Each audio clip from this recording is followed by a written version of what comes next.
Jadi jangan pernah percaya ke influencer yang bisa mengubah jutaan jadi miliaran kayak gitu. Itu nggak instan, Bro. Mendingan kita habisin jatah gagal kita di usia muda. Jadi pernah juga rugi terbesar saya miliaran juga pernah. Itu udah journey dari investasi. Kebanyakan orang itu punya mindset pengen cepat kaya. Cuma invest karena FOMO. Never invest in what you don't understand gitu.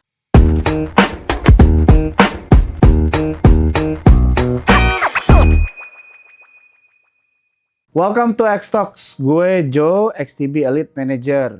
Hari ini teman-teman, gue ditemenin dan juga kedatangan ya, Steven Anderson. Halo bro, apa kabar? Halo Bro Joe. Ya, Oke, ini jadi baru landing dari Surabaya. Nah, ini ya, jadi bro Steven ini sangat sibuk sekali ya, mau meluangkan waktunya untuk ngobrol dengan XTB nih hari ini. Jadi kita mau say thank you dulu pertama, dan gue yakin teman-teman pasti banyak yang kenal Bro Steven dari sosial media ya. Yes. Karena gue lihat Bro Steven ini suka mengedukasi, begitu kan, seorang investor, trader juga, dan gue sempat lihat ada tagnya entrepreneur juga ya bro ya. Pengusaha dan investor lah. Nah, jadi kita ngomong langsung dengan pelaku pasar modal bisa dibilang begitu ya, langsung terjun juga ke dalam bisnis. Oke, jadi Bro Steven di sini kita lebih pengen mengenal lo dulu gitu ya di awal, karena gue yakin walaupun banyak yang udah kenal Bro Steven, tapi mungkin ada beberapa juga yang baru nih pertama kali lihat Bro Steven dan mau kenal lebih dalam begitu ya. Nah, jadi mengenai dunia investasi nih, boleh cerita sedikit nggak kira-kira apa tuh yang membuat Bro Steven masuk ke dunia investasi? Sebetulnya ya. Oke, pertama-tama perkenalin dulu teman-teman XTB. Ya, saya Steven Anderson. Karena tak kenal maka tak sayang. Nah, gitu betul. Ya. Nah, jadi sebenarnya saya mulai investasi itu di umur 19 tahun, Bro. Oh. Jadi waktu itu pertama kali terekspos ke dunia investasi itu kripto sebenarnya. Karena sebenarnya background orang tua saya itu bukan investor, mereka pengusaha. Jadi mereka juga konvensional nih pola pikirnya. Mereka lebih kayak menekankan investasinya mungkin ke properti, emas, dan juga deposito. Jadi mereka nggak ngerti nih instrumen yang saham yang aneh-aneh. Dan uniknya saya masuk pertama itu bukan saham tapi justru kripto. Langsung yang agresif langsung kripto gitu ya. Kan kita nggak tahu nih agresif, konservatif tuh apa, saya nggak tahu ya. Jadi langsung masuk aja waktu itu. Nah waktu itu masuk awal ya 300-an juta, jadi dari uang yang ditabung dari kecil tuh sampai ada 300-an juta di umur 19 tuh di all in kan ke Bitcoin waktu itu ceritanya. Tahun berapa tuh berarti ya? Tahun 2017. Bitcoinnya masih 10 jutaan. Dan ya puji Tuhan tuh dalam tahun itu juga jadi hampir 7 miliar tuh 300 jutanya. Karena Bitcoinnya kan bulan. Tapi waktu itu 2018 bearish juga kena lumayan, jadi tinggal 4 miliaran gitu. Tapi ya masih overall cuan sih, lebih dari 10x juga kan dalam 2 tahun. Jadi ya overall good. Jadi awalnya gitu sih dari. Oke, wah menarik banget. Berarti awal mula masuknya itu dari aset kripto ya. Betul. Instrumen investasi kripto, dan juga modalnya itu dimulai dari tabungan ya bro ya. Tabungan dari tabungan. Jualan online gitu. I see. Terus gimana nih, tadi kan cerita orang tua agak konservatif gitu ya. Melihat lo sekarang nih yang udah luar biasa begitu kan, dan tentunya bisa dibilang influencer dan edukator juga buat banyak orang. Kira-kira udah ada shifting belum orang tua nih yang dulu yang konservatif melihat? Jadi sekarang saya jadi kayak asset manager di keluarga. Jadi mereka punya aset, gue yang managein gitu. Jadi ya kan nggak boleh nih titip dana. Tapi kalau orang tua nggak apa-apa. Jadi saya jadi financial manager di keluarga saya. Jadi kayak mereka mau invest apa biasanya tanya saya dulu. I see. Jadi bisa mengubah juga ya pola pikir mungkin orang yang awalnya konservatif habis itu jadi mulai lebih berani begitu kan ya setelah melihat. Yang penting lihat buktinya dulu. Jadi kalau kita mau meyakinkan orang tua ya kita jangan langsung bilang kayak mau terjun ke sini. Mendingan kita praktek dulu. Nanti kalau udah sukses berhasil baru bilang nih udah berhasil. Soalnya kalau tanya dulu ke orang tua biasanya dilarang. Ya, gue suka banget nih ya. Berarti memang harus ada buktinya dulu, prakteknya baru kita bisa bilang ke orang gitu ya. Jadi kan kayak Bro Steven nih kan berarti langsung pelaku utama, ada hasilnya makanya baru sharing sama keluarga gitu ya bro ya. Sih, kalau nggak ada hasilnya nanti dikira scam nih. Banyak tuh ya sekarang yang kayak gitu. Oke, nah jadi kalau misalnya kita ngomongin melakukan dulu ya praktek. Di awal kan Bro Steven pasti masih ada zero knowledge lah ya istilahnya. Waktu mulai lompat ke dunia investasi apalagi langsung kripto. pertimbangannya Bro Steven waktu itu apa tuh kira-kira untuk bisa langsung masuk? Hal-hal faktor-faktor apa yang Bro perhatikan, analisa yang atau mungkin bisa dibilang juga jadi pertimbangan waktu Nah, itu? sebetulnya kalau menurut saya ya, orang Indonesia ini uniknya, Bro. Mereka itu mereka ini orangnya malas membaca, orang Indonesia. Bahkan ada penelitian ya, katanya dari 1.000 orang di Indonesia, hanya 1 yang literasi membacanya tinggi. Satu dari 1.000, 0,0001%. Bahkan Indonesia yang tingkat literasinya itu 60 dari 61 negara. Jadi benar-benar rendah. Jadi ibarat gini Bro, orang Indonesia itu misalnya nih beli mobil ya. Mobil misalnya mobil kamu apa Bro? Honda atau Toyota. CR-V. CR-V ya. Emangnya lu baca tuh manual book yang dikasih dari awal? Nah nggak dibaca kan. Nah makanya Indonesia ini darurat membaca Bro. Padahal beli CR-V kan 500 juta gitu kan. Tapi nggak dibaca tuh manual booknya. Sama juga kayak misalnya beli kulkas, beli TV. Manual booknya pasti nggak dibaca. Paling ya terima beres aja, nanti kalau udah rusak telepon ayo garansi gitu kan. Nah itulah yang terjadi di Indonesia ini. Mereka orangnya darurat membaca, beda sama orang luar. Padahal kalau membaca itu mulai dari kecil-kecil nanti lama-lama jadi bukit. Misalnya kita mulai dulu dari kebiasaan membaca. Misalnya sehari baca 1 halaman, besoknya kalau sudah biasa seminggu lagi 2 halaman, 3 halaman, nanti lama-lama bisa jadi ratusan halaman itu bisa diselesaikan dalam 1-2 hari. Jadi sebenarnya mulai aja dari hal kecil dulu. Nah uniknya orang Indonesia nih kalau mau rajin membaca harus dipaksa dulu Bro. Jadi makanya saran gue selalu learning by doing aja. Jadi mulai aja dulu. Jadi terjun dululah ke dunia investasi. Nanti kamu jadi rajin membaca sendiri Bro. Kenapa? Soalnya kalau orang uniknya ya di Indonesia ini kalau udah invest meskipun cuma 1 juta 2 juta, tapi kan udah ada uang yang dipertaruhkan di sana. Itu mereka itu jadi lebih rajin. Entah kenapa orang yang udah investasi mereka jadi jago makroekonomi, jadi jago baca berita, jadi jago teknikal. Yang penting kan nyemplung dulu. Kalau udah nyemplung ada yang dipertaruhkan, itu menurut saya itu adalah salah satu cara tercepat buat mereka belajar. Karena mereka secara nggak langsung dipaksa untuk membaca. Kalau enggak, mereka pasti malas. Buat apa saya baca makroekonomi? Buat apa saya baca berita? Mending tidur aja main Mobile Legends. Iya, gue setuju banget ya. Dan gue suka banget kata-kata yang learning by doing ya. Karena kalau ada stake kita di dalam suatu instrumen investasi, kita jadi lebih rajin dan terdorong begitu ya untuk memastikan portfolio kita ini berkembang. Betul, kan? Karena kan udah nyemplung. Nah, betul. Kalau belum nyemplung, malas. Buat apa gue belajar? Gak ada duitnya. Iya. Oke, nah tapi kalau misalnya kita membahas mengenai nyemplung nih Bro. Itu biasanya kalau nyemplung langsung kan ada istilahnya juga resiko di dalamnya ya. Betul. Begitu. Nah, kita track back sedikit lah ya, kan kita cerita mengenai Bro Steven waktu di awal. Cara lo saat itu melihat resiko gimana Bro?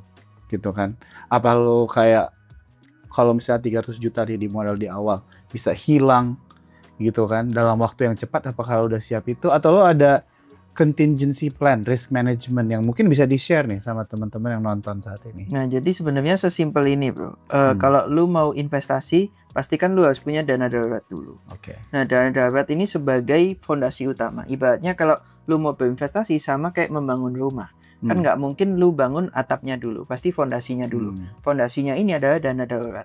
Dana darurat itu berapa? Biasanya cukup dari pengeluaran bulanan lu dikali 24. Itulah dana darurat yang harus lu siapkan. Kalau itu udah siap dan lu merasa setelah itu adalah uang dingin, ya lu boleh investasikan sisanya. Nah sebenarnya kita juga ada prinsip investasi juga. Sesimpel kalau lu mau pensiun itu adalah pengeluaran bulanan lu dikali 300. Karena misalnya pengeluaran bulanan lu 5 juta nih.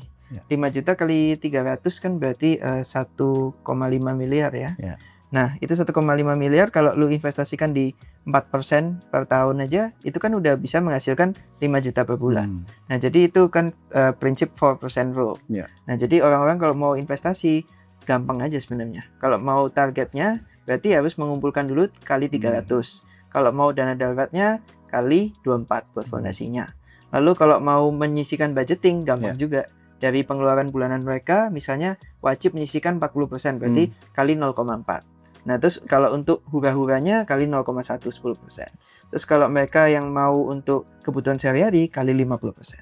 Jadi 0,5 buat tadi kebutuhan sehari-hari, 10% buat bermain-main, mungkin mau nongkrong, kafe apa boleh. Lalu sisanya buat investasi 40%. Dan itu harus dimulai dari kebiasaan dari gaji sekecil mungkin, Pak. Supaya habit itu kebawa sampai gaji gede nanti.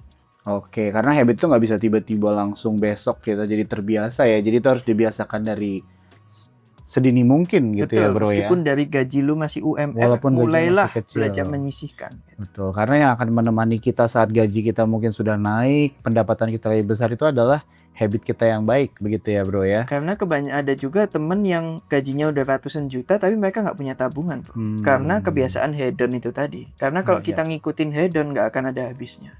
Oke, wah ini bagus banget ya. Jadi di mana sebelum kita mulai berinvestasi kita juga secara financial itu harus sehat ya teman-teman ya, memperhatikan hal-hal lain tadi seperti yang sudah dijelaskan oleh Bro Steven, dari mana kita membagi ya pockets atau kantong-kantong kebutuhan primer, sekunder dan lain-lain ya, ini harus disesuaikan. Jadi menurut aku sih, kalau aku belajar dari dulu kan pernah juga magang di Singapura. Nah di Singapura itu pemerintahnya punya CPF bro, yaitu Central Providence Fund. Itu kayak dana pensiun yang sudah disiapkan oleh pemerintahnya. Uniknya orang-orang Singapura itu, mereka itu bisa beli rumah bro. Semuanya, 90% bisa beli rumah. Padahal harga rumah di sana kan belasan puluhan miliar. Tapi kok pada bisa beli apartemen, pada bisa beli HDB. Tapi yang di sini, yang rumahnya murah, cuma 1M, 2M, ratusan juta. Pada nggak bisa beli rumah. Dan ternyata setelah aku pelajari, ternyata rakyat Indonesia ini literasi finansialnya masih sangat kurang. Nah, kenapa? Karena di sini kita nggak dipaksa untuk investasi. Budaya yang sebenarnya harus ada di Indonesia itu sebenarnya adalah pay yourself first. Jadi dari kita dapat gaji, kita harus pakai gaji itu untuk membayar diri kita di masa depan. Karena uang ini ibarat seperti mesin waktu kehidupan. Jadi mending kita sisihkan sebagian untuk membayar diri kita di masa depan. Baru setelah itu nanti kita fokus di masa lalu kita, di masa sekarang. Jadi mending kita sekarang pakai sisihkan misalnya 40% untuk membayar diri kita di masa depan dulu. Sisanya kita pakai untuk yang diri kita di zaman sekarang. Dan itu harus dipaksa loh. Kenapa orang Singapura itu pada bisa beli rumah? Karena udah dipaksa. Dari awal tiap kali dapat gaji udah disunat sama pemerintah buat bayar CPF itu tadi. Dan CPF ini nanti sama pemerintah buat dana pensiun dan buat beli rumah mereka. Nah makanya mereka mayoritas bisa beli rumah. Jadi investasi itu harus dipaksa. Kalau nggak dipaksa, biasanya nggak mau investasi gitu kan. Nah makanya pay yourself first itu penting. Kenapa? Karena kalau nggak dipaksa dari awal, nanti habis duluan baru tanggal tua. Gitu kan. Mendingan diinvestnya dari awal langsung dipotong. Oke, wah luar biasa ya. Jadi hebat juga ini di Singapura ya. Karena memang kemarin kita juga sempat ada podcast juga gitu ya, membahas bagaimana negara Singapura itu mengajarkan masyarakatnya untuk investasi begitu kan. Dan memang tantangannya sebenarnya kalau di Indonesia itu kan orang-orang itu sometimes pengen semuanya itu serba instan gitu ya bro ya. Nah itu ya kan, pengen cepat yang salah sebenarnya. Ya, jadi istilahnya investasi untuk jangka panjang, tapi rasanya kalau tidak terlihat atau tidak langsung merasakan itu langsung merasa percuma begitu. Karena kalau dari lu sendiri kira-kira ada nggak pesan-pesan gitu buat orang-orang yang melihat investasi itu harus langsung profit gitu? Bagaimana tuh? Sih, karena gini loh, semua itu butuh proses. Karena hidup ini kan paradoks gitu. Jadi nggak akan pernah ada terang tanpa gelap. Sama juga nggak akan pernah ada sukses tanpa lu rugi dulu. Karena semua itu pasti ada yin and yang, pasti ada gelap terangnya. Jadi kalau lu mau sukses, lu harus ngerasain rugi dulu. Nggak mungkin lah langsung tiba-tiba langsung cuan jeder gitu. Saya juga banyak jatuh bangunnya. Jadi pernah juga rugi terbesar saya miliaran juga pernah. Karena ya memang itu udah journey dari investasi, perjalanan dari investasi. Pasti up and down, nggak mungkin perjalanannya sepenuhnya mulus. Jadi jangan pernah percaya ke influencer yang suka flexing-flexing, terus nunjukin kayak saya bisa mengubah jutaan jadi miliaran kayak gitu. Itu nggak instan bro, gitu. Mungkin yang terlihat di depan itu cuma 10% dari dia. Tapi kamu kan nggak tahu perjalanan karir dia selama ini. Jadi kita seringkali iri dengan panggungnya orang lain, tapi kita nggak memperhatikan punggungnya dia, yang mana 90% yang nggak dia tunjukkan di sosmed. Karena yang dia tunjukkan di sosmed itu kan biasanya cuma kebahagiaannya doang. Kayak misalnya beli mobil mewah, rumah mewah, pernikahan, nikahnya mewah banget. Ya itu yang dilihat orang. Makanya kayak, wih ini kayaknya instan ini langsung bisa gitu. Padahal kan mungkin dibaliknya banyak perjuangan. Banyak yang udah dibangun, banyak pengorbanan, bangun pagi, tidur lebih larut. Yaitu mungkin yang nggak dilihat orang lain. Makanya mereka punya pikiran instan. Seperti itu sih. Harus dirubah lagi sih mindsetnya. Gitu. Oke, jadi merubah mindset ya. Ini pas banget nih ya, dari Bro Steven membahas mengenai, kita itu harus melihat dua sisi begitu kan. Jadi pas banget nih gue membahas kira-kira waktu Bro Steven mulai ya berinvestasi masuk ke instrumen aset beresiko, bisa nggak di-share sedikit nih kira-kira kesalahan-kesalahan awal apa yang Bro lakukan gitu?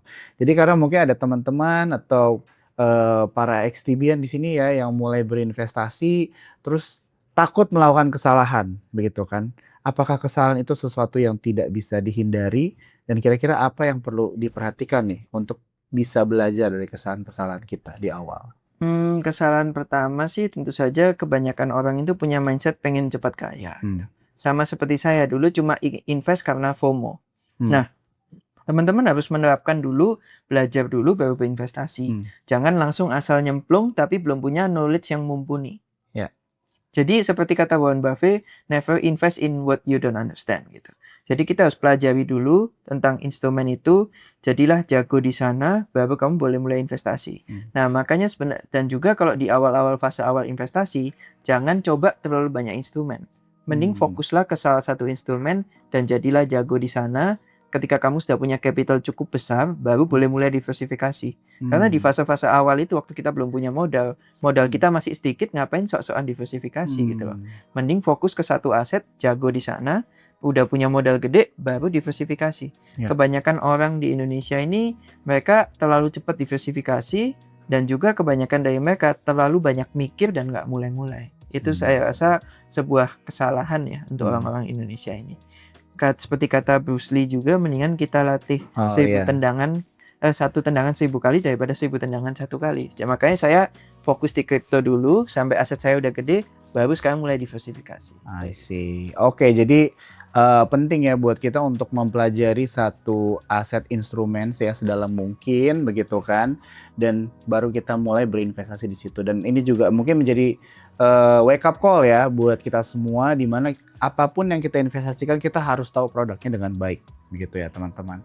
Oke, nah kalau misalnya kita ngomongin mengenai modal nih bro ya, ini kan juga biasanya menjadi salah satu pertanyaan gitu ya dari banyak orang kalangan di Indonesia gitu kan. Apakah dana saya ini cukup untuk mulai berinvestasi? Nah dari Bro Steven sendiri nih, kira-kira ada nggak perbedaan strategi untuk orang yang mungkin punya income itu di jutaan, puluhan, dan ratusan juta nih? Apakah dari 3 income atau bahkan lebih ya dari ratusan juta, apakah dari berbagai nominal yang berbeda-beda ini memiliki strategi investasi yang berbeda juga bro? Intinya gini, kalau lu belum punya 100 juta, nggak usah sok-sokan investasi. Jadi pokoknya sekarang kalau belum punya 100 juta, cari cara gimana pun caranya, mau kerja, mau bisnis, apapun, nggak usah lah. Kalau aku lihat sekarang komentar-komentar kalau tentang pemerintah itu selalu rame gitu. Padahal mungkin mereka itu cuma keyboard warrior yang waktunya itu banyak gitu loh, pengangguran gitu loh. Jadi daripada ngeritikin pemerintah, mendingan pakai waktunya buat berkembang gitu loh. Pakai waktunya buat belajar, berbisnis, bekerja sampai mereka punya 100 juta. Jadi kalau mereka sekarang belum punya 100 juta, nggak usah sok-sokan investasi. Karena ibaratnya kalau belum punya 100 juta cash, hidupnya pasti susah. Apalagi sekarang di Jakarta, semua serba naik kan bro. Makanan mahal, semua mahal, bensin mahal. Kalau nggak punya 100 juta dalam bentuk cash liquid di bank zaman sekarang, itu udah pasti hidupnya susah dan kekurangan gitu. Jadi mau gimana pun harus punya minim 100 juta dulu. Nah kalau udah punya 100 juta baru boleh mulai berinvestasi. Nah kalau buat teman-teman yang belum punya 100 juta ini, saranku investasinya layar ke atas dulu bro.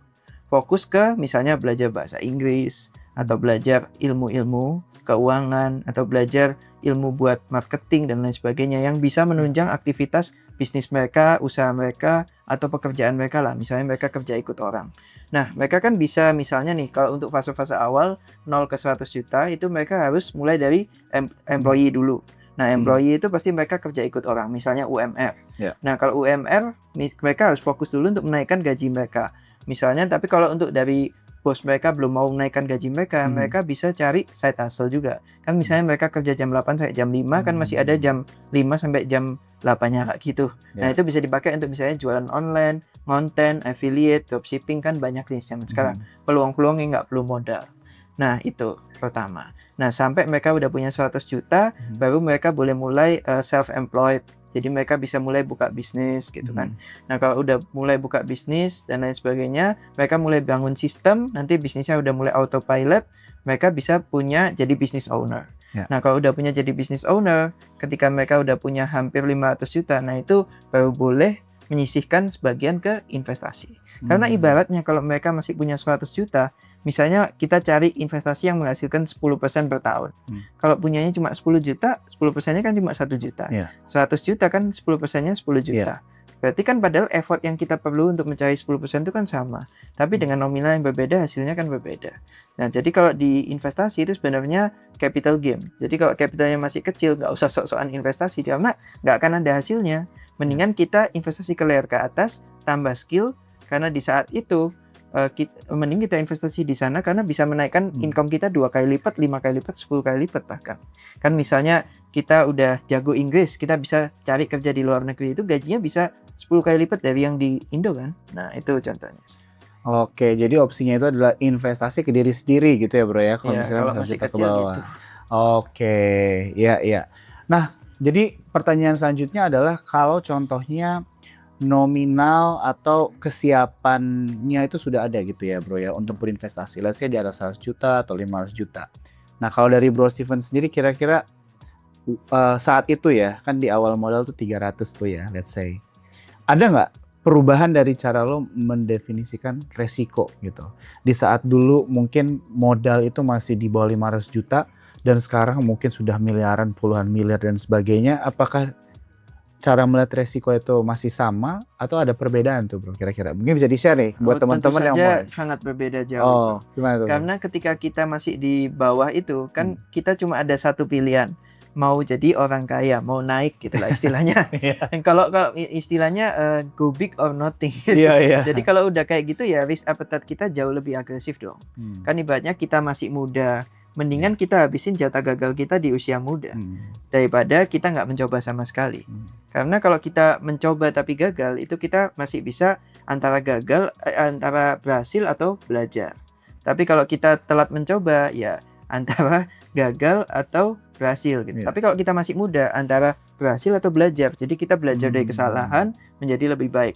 Karena kalau kita masih muda seperti ini, itu mau mantul, bounce back itu jauh lebih gampang daripada ketika kita nanti gagalnya di usia 40-an. Itu mau mantul lagi itu sudah rada susah. Karena kalau kita masih muda gini kan istilahnya masih banyak waktu nih, jatah gagal kita masih banyak. Jadi jatah gagal kita harus dihabiskan dulu di usia muda. Makanya kalau waktu masih muda gini, apalagi waktu saya masih awal-awal itu ya harus berani take risk, harus agresif. Sama seperti prinsip investasi toh, semakin kita berumur dari agresif semakin konservatif. Nah sama juga kayak saya. Jadi dulu saya agresif, kayak kalau mau masuk itu dar gitu. Tapi kalau sekarang udah lebih ke konservatif. Karena ibaratnya kita mempertahankan itu lebih susah daripada mendapatkan. Jadi ketika kita sudah mencapai certain point, kita harus mulai diversifikasi risiko dan mulai invest ke berbagai aset kelas. Jangan cuma fokus ke satu aset. Tapi kalau untuk masih di awal-awal itu, saran gua lebih mending lu fokus ke satu aset yang lu pahami dan lu kuasai. Dan jadilah jago di sana. Masukin semuanya di sana. Jangan sok-sokan diversifikasi kalau belum ada duit yang didiversifikasiin gitu loh. Karena pasti nggak bakalan optimal bro. Oke, jadi kan menarik ya dari Bro Steven mention kalau misalnya kita sudah mencapai level tertentu, kita tuh sudah mulai bisa mendiversifikasikan aset kita, gitu kan. Nah, dari Bro Steven kira-kira ada nggak tips gitu buat teman-teman yang nonton yang mau mulai diversify their aset? Itu kira-kira instrumennya itu bisa kemana dan pertimbangannya Bro Steven tuh apa tuh bro untuk masuk ke beberapa aset tersebut? Nah, kalau di posisi saya sekarang yang udah belasan miliar, puluhan miliar gitu ya. Nah, itu saya lebih menerapkan bubble strategi sih, Jo. Jadi bubble strategi ini yang 50% kita taruh di risky asset tapi yang multipliernya gede, tapi yang 50% lagi kita taruh di aset yang jauh lebih aman.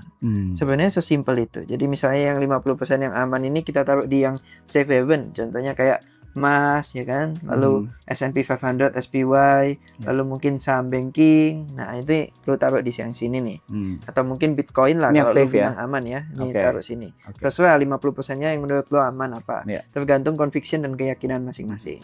Lalu yang separuh lagi di sini yang lebih high risk tapi high gain, high risk high return, yang multipliernya gede. Ini buat bantu memultiply aset lo. Nah, jadi yang ini misalnya taruh kalau di crypto di Hyperliquid gitu. Kalau di mungkin atau di komoditas lu bisa masuk silver. Kalau di saham Indonesia ya lu bisa masuk saham-saham Konglo lah ya. Terserah mau masuk apa. Kalau di saham US ya lu bisa masuk ke saham-saham individu yang lu punya conviction. Misalnya kalau sekarang gua conviction di Coinbase. Ya udah gua masuk Coinbase. Nah, tapi yang di sini ya yang aman itu. Jadi ibaratnya balance, bro. Yang ini misalnya yang ini naiknya tinggi, yang ini memang nggak naik tinggi, tapi at least dia bisa menolong portfolio kamu. Jadi misalnya yang ini anjlok, yang ini masih bisa membalancing portfolio kamu. Jadi ibaratnya stabil portfoliomu.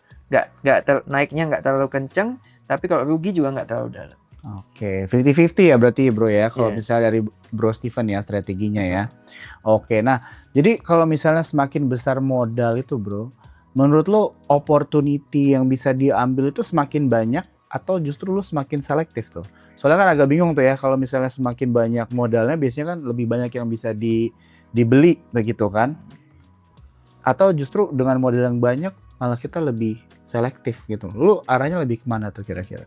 Kalau menurut gua sih ketika kita punya certain capital itu justru pintu opportunity-nya jauh lebih terbuka. Karena ibaratnya kayak misalnya nih lu mau dapat private banking di Singapura aja kan lu harus punya certain threshold. Misalnya harus punya $1 juta Singapura baru bisa akses. Nah, dengan kita punya puluhan miliar atau aset yang kita bisa disebut high net worth individual itu kita udah punya network dan akses yang jauh lebih luas daripada ketika kita masih asetnya itu masih kecil. Kenapa? Karena ketika kita mencapai certain level, kita kayak private banking, private network itu semua terbuka lebar. Dan dari sana kita bisa punya aset-aset yang jauh lebih advance daripada aset-aset yang hanya terbuka untuk para retail ini. Kan pasti beda dong customize aset yang udah tailor buat yang advanced investor dibandingkan dengan yang terbuka untuk para retail. Jadi menurut gue semakin tinggi modal lu, pilihan aset buat lu investasi semakin banyak dan semakin gampang juga, semakin gede juga risk adjusted return-nya. Jadi kalau kita menentukan risk itu kan harus risk reward-nya kan. Kita pakai Sharpe ratio. Nah, kalau semakin kita modalnya makin gede itu semakin efisien sebenarnya, bro. Semakin gampang buat cari cuannya daripada yang modal-modal kecil. Dan banyak instrumen yang jauh lebih aman gitu. Oke, jadi kalau misalnya kita sekarang mau membahas mengenai market ya, bro ya. Kan kalau kita lihat di market US ini masih menarik ya, kalau nggak salah minggu lalu itu sempat sentuh all time high-nya juga begitu kan, setelah earning reports-nya keluar dan sebagainya.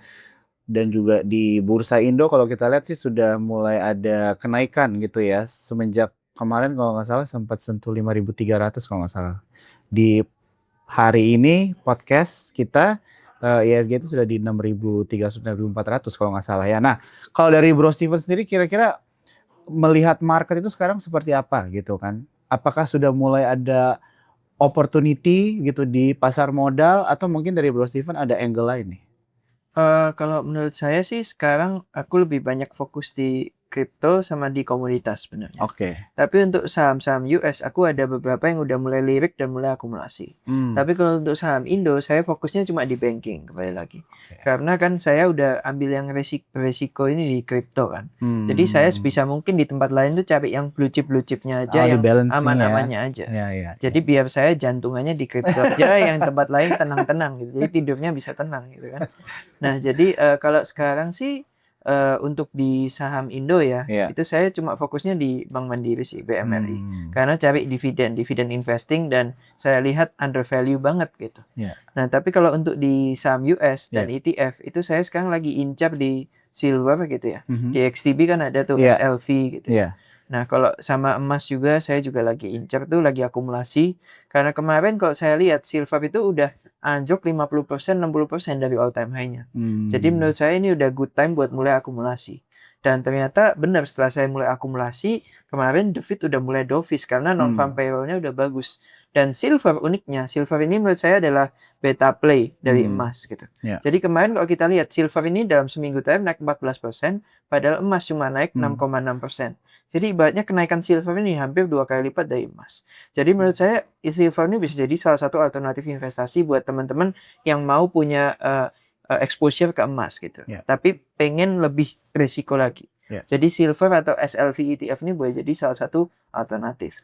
Dan uniknya juga ya, ternyata kemarin saya juga ada bikin konten yang sempat rame, ternyata dengan kita menabung cuma Rp30.000 per hari, kayak uang kopi kita per hari itu kan Rp1.000.000 per bulan tuh. Ternyata kalau kita compound selama 28 tahun dengan rata-rata return SPY kan di angka 15% per tahun tuh CAGR-nya. Nah, ternyata itu bisa jadi 5 miliar pertama loh, bro. Padahal modalnya cuma 30.000. 30.000 bisa jadi 5 miliar.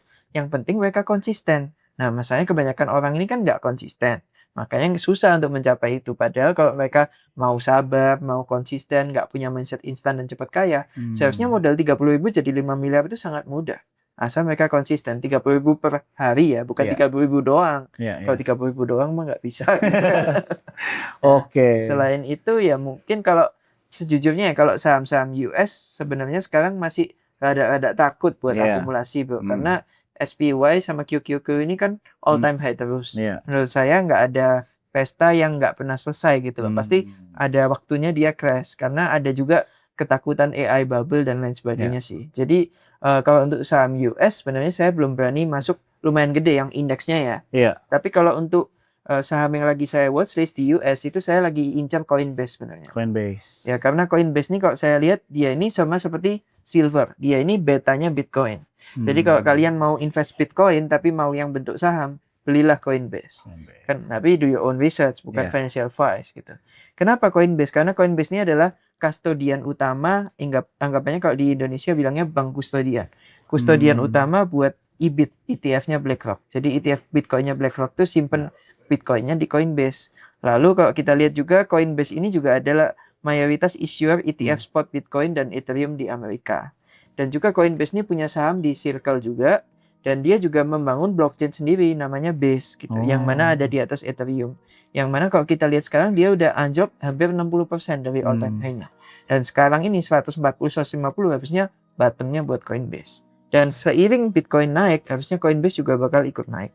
Jadi ibaratnya kalau kita lihat harga Coinbase sekarang di 140-150, itu good time buat akumulasi menurut saya. Karena ya Coinbase sekarang membangun everything exchange kalau aku bilang. Karena sebentar lagi tokenize saham US sudah bisa di sana. Lalu crypto bisa di sana. Emas komoditas juga bisa di sana. Jadi kayak everything exchange all in one gitu. Jadi ya Coinbase ini layak buat diakumulasi juga.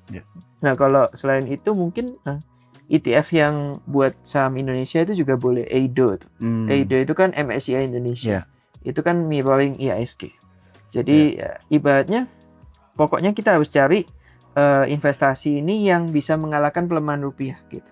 Kebanyakan orang itu salah kaprah, mereka mikir investasi di saham Indo cuan 10% mereka udah cuan. Dipikir udah cuan 10%. Padahal mereka nggak sadar dengan mereka cuan 10% mereka masih rugi 2%. Karena rupiah kita per tahun ini aja udah melemah 12% gitu. Jadi ya kita harus pintar-pintar mencari instrumen yang secara US dollar itu menang gitu. Jadi kita kalau mau benchmarkin harus benchmarknya ke US dollar. Jadi kita boleh hidup di Indonesia tapi pola pikirnya harus seperti asing. Jadi kita lihat membandingkan dengan US dollar. Oke, wah ini menarik banget ya cara melihat angle bagaimana kita bisa berinvestasi ke ETF dan juga komoditi ya tadi yang udah di-mention sama Bro Steven. Nah selain saham dan silver, kalau dari Bro Steven sendiri kira-kira ada exposure nggak ke gold gitu? Atau bagaimana lo ngelihat potensi gold gitu kalau secara keseluruhan di saat ini? Gold saya sebenarnya banyak sih. Gold ini salah satu yang mulai saya akumulasi ya. Karena kemarin saya udah kira-kira tuh harga bottomnya gold harusnya di area 3.500 sampai 3.800. Nah kemarin waktu dia di 3.800, 3.900, 4.000 itu kita udah akumulasi lumayan gitu. Tapi dalam bentuk fisik, emas fisik ya. Ya. Karena kalau yang lain kayak silver apa kan susah fisiknya. Kalau emas kan gampang. Jadi gua beli fisik juga karena kan investasi biar ada wujudnya lah sekali-sekali. Yang lain ini digital semua gitu. Crypto digital, saham digital. Ini apa silver digital ETF kan. Nah ini semua yang gold ini harus ada fisiknya gitu. Oke, wah ini gue suka banget dari penjelasannya Bro Steven karena mengajarkan kita tuh memang perlu ada balance-nya ya. Dari tadi penjelasannya Bro Steven kalau kita lihat kalau lo memang udah punya aset yang cukup risky, biasanya lo pegang setengahnya itu adalah di aset yang lebih aman ya, lebih less risk ya, safe haven juga. Jadi di sini kita bisa memitigasi resiko ya teman-teman ya. Oke, nah jadi pertanyaan lanjutan gue nih mengenai portofolio ya. Kira-kira apa yang menentukan seberapa besar porsi sebuah aset itu baru bisa dibilang layak mendapat tempat di portfolio lo nih kira-kira? Pertama sih tentu saja aset itu harus saya pahami dulu. Oke. Kalau aku nggak ngerti fundamental aset itu dan apa yang ada di balik aset itu, entah bisnisnya atau conviction-nya belum ada, yaitu saya nggak bakal investasi. Nggak akan pegang ya. Kedua, saya juga akan lihat track record-nya. Aset itu udah berapa tahun ke belakang, gimana performanya. Kalau performanya oke, ya saya bakal investasi. Dan mungkin sisanya ya lebih ke preferensi masing-masing sih gitu. Oke. Nah, tapi kalau aku lihat ya, ternyata ETF itu sebenarnya salah satu investasi yang sangat menarik sih. Karena ibaratnya kita bisa punya exposure ke banyak saham, tapi cuma invest ke satu aset ETF itu saja gitu. Nah, kita kan kemarin baru ambil WMI nih. Jadi baru pikiran saya terbuka kenapa reksadana saham di Indonesia ini nggak ada yang perform. Ternyata banyak kecurangannya di dalam bro. Pantesan nggak bisa cuan kayak ETF saham US gitu. Jadi kalau aku bandingin ya performa reksadana saham dengan ETF. Pertama, kekurangan reksadana saham Indo adalah expense ratio mereka sangat besar bro. 2-3% biasanya buat bayar management fee. Jadi ibaratnya kita kalau sebagai orang awam investor yang saya yang belum ambil WMI dulu, saya kira NAB itu selalu naik mengikuti pergerakan harga saham. Tapi ternyata di dalam NAB sudah dipotong dengan manajemen fee itu tadi. Nah itu secara nggak sadar kita sebagai investor sudah kena sunat nih 2-3% per tahun. Yang mana sebenarnya cari return 2-3% per tahun dari IHSG itu susahnya minta ampun bro. Karena saham-saham di Indo ini yang bagus ya hitungan jari lah, lu tahu sendiri. Lalu kedua, di reksadana saham Indonesia ada batas maksimal 10% per saham. Nah ini menurut saya adalah defisiensi yang sangat-sangat besar. Karena ibaratnya misalnya lu punya conviction di BMRI. Lu mau tahan dia sampai cuan 2 kali lipat. Nah lu udah invest 10%. Nah sedangkan batas maksimal menurut OJK di reksadana saham adalah 10%. Nah itu saham lu udah cuan 10%, lu harus terpaksa jual karena memenuhi aturan OJK. Lu harus rebalancing ke tempat lain. Nah ini menurut saya nggak maksimal lagi nih. Mau cuan kok dibatasin gitu kan. Nah ini, sedangkan kalau kita bandingkan dengan ETF di negara lain kayak Amerika contohnya SPY, itu mereka udah jauh lebih tolerance lah, lebih bagus lah. Bahkan expense ratio di sana cuma 0,09% per tahun bro. Nah ibaratnya di sana biaya MI-nya murah, udah gitu MI-nya lebih jago, lebih pintar, cuma 0,09%. Ngapain kita harus beli reksadana saham yang biaya MI-nya 2-3%? Mahal sekali, udah gitu kena pelemahan rupiah, sahamnya nggak perform. Dari 90% reksadana saham yang ada di Indonesia, rugi semua mayoritas. Jadi ya, daripada lu ikut FD saham itu, mendingan lu stock picking sendiri aja kalau di Indo gitu. So, it won't work. Konsep ETF di Indonesia ini belum bisa dibilang berhasil. Jadi ya, buat teman-teman ya, reksadana saham, I think it's not a choice buat jadi salah satu pilihan instrumen investasi. Kalau mau reksadana saham, mending pilih ETF saham US gitu. Wah ini gue yakin banget banyak yang nggak tahu nih tentang ini ya bro ya. Jadi thank saya you. Juga nggak tahu sebenarnya kalau nggak ikut WMP gitu. Jadi luar biasa banget informasi ini ya teman-teman ya. Jadi kita mau say thank you dulu ya sama Bro Steven udah bisa memberikan view ya, insight juga dan berbagai informasi penting ya yang buat kelangsungan kesuksesan kita di dalam dunia berinvestasi ya. Oke, thank you banget ya Bro Steven untuk penjelasannya yang luar biasa. Nah tapi sebelum kita tutup, biasanya ini suka ada pertanyaan gitu ya dari orang-orang. Gue tuh mau punya aset miliaran atau gue tuh pengen banget cepet kaya begitu kan. Nah dari Bro Steven sendiri yang sudah melewati perjalanan dunia investasi yang cukup lama dan terbukti ya bagus. Menurut lo apa nih yang perlu orang-orang ini pahami dulu nih sebelum mengejar angka tersebut? Jadi biar mereka nggak punya mindset instan gitu loh ya. Nah itu mungkin aku tanya ke Bro Jo deh. Bro Jo mending punya uang 10 miliar sekarang atau dikasih 100 rupiah yang didobelin selama 30 hari? Oh yang kedua. Oh pintar Bro Jo ya. Tapi mungkin kebanyakan orang milihnya yang 10 miliar. Karena mereka mindsetnya instan. Nah padahal kalau 100 rupiah yang didobelin selama 30 hari ini kan 100, 200, 400 dan seterusnya. Itu nanti di hari ke-30 kan jadinya 50 miliar. Nah jadi sebenarnya kekayaan yang terlihat instan di awal itu biasanya nggak terlalu bagus. Mendingan kita kekayaan yang kecil tapi dikit-dikit lama-lama jadi bukit.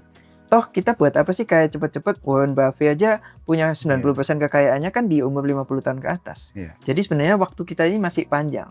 Setiap orang punya waktunya, setiap orang punya jatah rezekinya masing-masing, dan rezeki yang memang sudah untuk kita ya nggak akan tertukar gitu. Yang penting kita harus berusaha mengejar rezeki itu. Jadi buat apa kita cepet-cepet gitu loh. Kan hidup ini seperti main game, finish line kita masih jauh. Ngapain kita harus cepet-cepet mengejar kesuksesan gitu loh. Mending kita nikmati aja progresnya sedikit demi sedikit. Nanti lama-lama juga bakal mencapai tujuan kamu kok. Seperti yang tadi 100 rupiah kita kompon terus menerus, akhirnya jadi 50 miliar. Daripada lu cuma punya 10 miliar sekarang, tapi lu nggak bisa manage itu uang. Jadi kebanyakan kalau orang dapat uang kaget itu biasanya nggak bisa manage-nya bro. Malah berakhir rungkat. Jadi mendingan kita step by step punya ratusan juta, 1 miliar, 10 miliar, 100 miliar. Daripada langsung dikasih 100 miliar. Karena mindset kita ini belum siap untuk menghandle dana segitu. Jadi mending step by step dulu. Oke, wah ini jawaban yang luar biasa banget ya. Thank you banget Bro Steven ya. Sekali lagi untuk kungfu yang udah diajarkan ya. Dan di awal tadi sudah dijelaskan juga ya sama Bro Steven bagaimana konsistensi atau konsisten ya bro ya. Dalam kita berinvestasi dan tentunya juga selalu belajar. Ya Bro Steven ya, tadi kan dijelaskan juga ya dengan literasi stay hungry, stay foolish gitu ya. Stay hungry, stay foolish ya teman-teman ya. Jadi inilah beberapa hal ya yang sangat penting yang sudah di-share oleh Bro Steven buat kita. Jadi buat teman-teman yang mau belajar bareng saya juga, nanti kita kasih link komunitasnya di bawah ya. Jadi boleh buat banget. yang mau belajar saham US, investasi di XTB, nanti bisa langsung klik link di bawah aja. Boleh ya, karena tadi juga dari Bro Steven ada mention beberapa hal ya tadi mengenai bagaimana cara melihat opportunity di komoditi, begitu kan, pembagian portfolio, dan juga tadi ada kungfu melihat mutual funds Indonesia dan membandingkannya dengan ETF. Nah, jadi untuk lebih lanjut bisa langsung aja nanti diklik linknya ya bro ya, untuk join komunitasnya ya. Belajar bareng. Karena memang penting banget ya punya komunitas juga ya. Betul, karena gitu kan, dengan adanya komunitas kita bisa networking, belajar bareng, nanti sama-sama bertumbuh bareng. Oke, siap. Oke, thank you banget bro ya, udah ngobrol-ngobrol nih sama XTB. Dan udah sharing juga cerita perjalanan Bro Steven juga ya dari awal sampai sekarang. Nah jadi buat kalian semua yang tertarik mau mulai investasi di saham global dan ETF, semuanya itu tersedia di platform XTB ya. Jadi untuk nasabah baru ada promo special deposit yang bisa dicek lewat link di deskripsi. Jadi jangan lupa like, share, dan subscribe biar kalian gak ketinggalan konten-konten seperti ini. Dan jangan lupa juga follow media sosial XTB Indonesia, dapetin update analisa pasar dan juga link promo terbaru. Dan ingat, semua konten ini bersifat edukasi, bukan merupakan ajakan untuk membeli atau menjual instrumen investasi apapun. Selalu lakukan riset dan sesuaikan keputusan masing-masing dengan profil resiko kalian. Sampai ketemu di episode berikutnya. Bye-bye.